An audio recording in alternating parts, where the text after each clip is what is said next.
Shalom, selamat pagi saya ucapkan bagi seluruh jemaat JSS. Pagi hari ini sebelum kita mendengarkan kebenaran firman Tuhan, mari sama-sama kita berdoa. Tuhan, puji dan syukur kami panjatkan kehadirat-Mu buat segala kebaikan Tuhan, pertolongan Tuhan.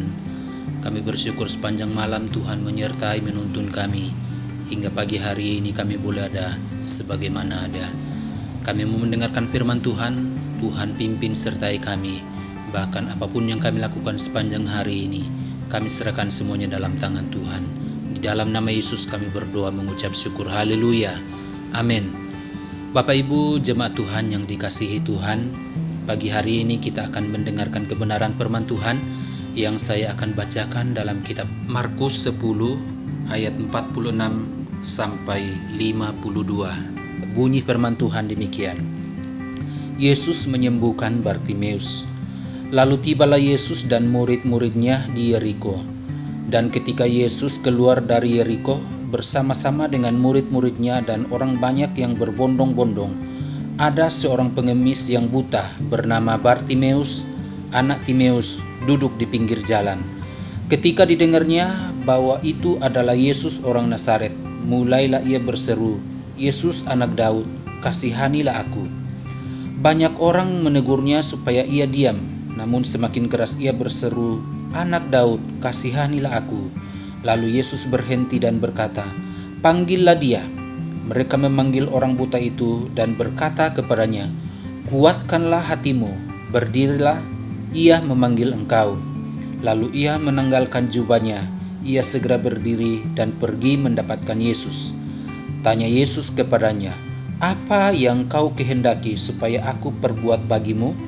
Jawab orang buta itu, "Rabuni, supaya aku dapat melihat." Lalu kata Yesus kepadanya, "Pergilah, imanmu telah menyelamatkan engkau." Pada saat itu juga melihatlah ia, lalu ia mengikuti Yesus dalam perjalanannya.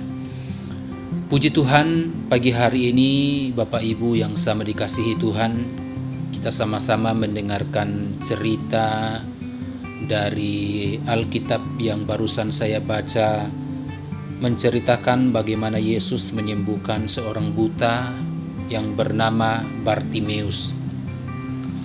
Orang buta seperti Bartimeus di kota Yeriko merupakan gambaran dari keadaan banyak orang pada zaman modern ini.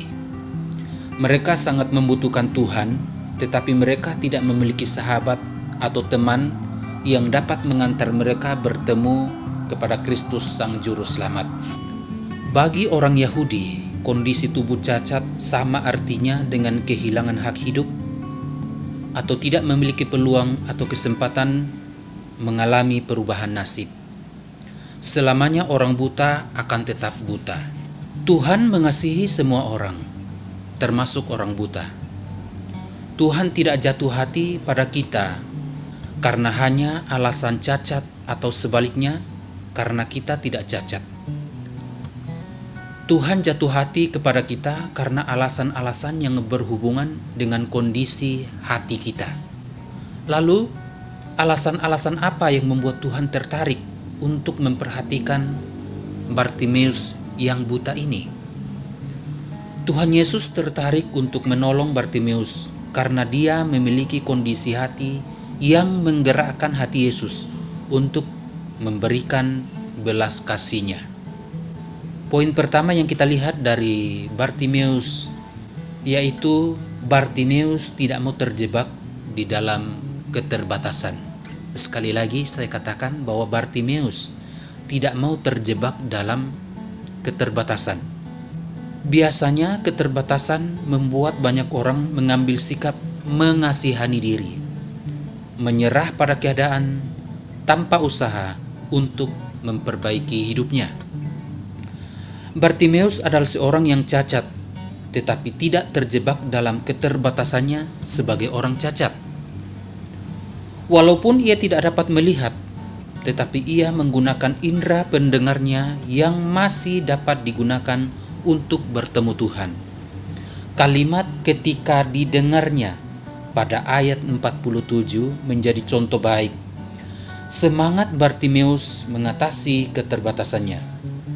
Bagi orang Yahudi, Orang buta tidak dapat atau tidak berhak masuk dalam pertemuan-pertemuan ibadah di Bait Allah ataupun menerima pengajaran-pengajaran rohani, apalagi pengajaran tentang Mesias. Namun, Bartimeus sekali ia mengetahui bahwa Yesus adalah sang anak Daud yang mungkin hanya didengar dari percakapan orang yang lewat saja, tapi Bartimeus langsung bertindak. Kedua, Bartimeus tidak mau terjebak dalam lingkungan yang tidak mendukung kerinduannya untuk bertemu Tuhan. Biasanya, lingkungan sangat berpengaruh untuk setiap orang. Pengaruhnya ada yang positif, tetapi ada juga yang negatif. Pada kasus ini, lingkungan yang ditemui Bartimeus tidak mendukungnya. Bahkan halangan terbesar datang dari orang-orang yang berada di sekitar Yesus. Contohnya, murid-murid Yesus sendiri. Mereka menegurnya supaya dia diam. Itu kita sudah baca di ayat 46 tadi dikatakan, banyak orang menegurnya supaya ia diam, namun ia semakin keras berseru, "Anak Daud, kasihanilah aku." Kondisi orang cacat yang menjadikan mereka kurang percaya diri akan semakin down jika ada orang-orang yang mengancamnya. Tidak diancam saja, orang cacat sudah terancam dengan keadaannya sendiri. Apalagi kalau ancaman itu datang dari orang-orang yang seharusnya menjadi pelayan bagi kita. Namun, ini tidak berlaku bagi Bartimeus. Justru ia semakin keras berseru memanggil Yesus. Ketiga, Bartimeus tidak mau terjebak dengan keinginan-keinginan duniawi. Sebagai orang yang terbiasa hidup sebagai pengemis, di benak Bartimeus tersimpan berjuta-juta keinginan, apalagi yang menawarkan kesediaan untuk memberi apa yang dia minta adalah Allah pencipta langit dan bumi. Peluang untuk meminta apa saja terbuka sangat lebar, tetapi Bartimeus tidak terjebak dalam keinginan-keinginan tersebut. Keinginan utamanya ialah meminta, "Rabuni, supaya aku dapat melihat." Ada hal-hal yang sangat menarik yang kita bisa pelajari dari kehidupan Bartimeus. Seperti beberapa poin tadi yang saya sudah sebutkan, yang saya sudah sampaikan kepada Bapak Ibu. Hal yang sangat menonjol dari kehidupan Bartimeus, seorang yang buta, seorang yang cacat, yang kadangkala bahkan banyak kali dihalang-halangi. Yang paling menonjol dalam kehidupannya adalah iman yang kuat, keinginannya untuk bertemu dengan Tuhan. Bahkan saat keadaan tidak memungkinkan, dia masih berusaha untuk terus berteriak memanggil Yesus. Satu usaha yang luar biasa yang didasari oleh iman yang kuat untuk mau mendapatkan pertolongan dari Tuhan. Bapak Ibu, jemaat dimanapun kita berada, dalam keadaan apapun, dalam situasi apapun yang sedang kita alami, mungkin keadaan atau lingkungan tidak mendukung kita. Tetapi satu hal kita percaya, saat kita berusaha mau bertemu dengan Tuhan, saat iman kita kuat meminta pertolongan kepada Tuhan, maka Tuhan akan tergerak hatinya karena dia melihat iman yang ada pada kita, sama seperti iman yang dimiliki oleh Bartimeus.